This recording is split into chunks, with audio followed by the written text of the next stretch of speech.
يعني انا لو بذاكر ينفع قوي اركز 45 دقيقة واخد 5 دقايق ريست.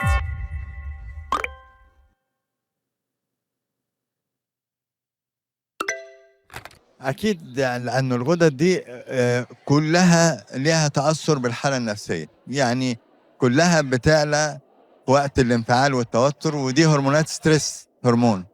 فانا محتاج يبقى عندي وسيلة اخفف بيها الاسترس. يعني انا لو بذاكر ينفع قوي اركز 45 دقيقة واخد 5 دقايق ريست.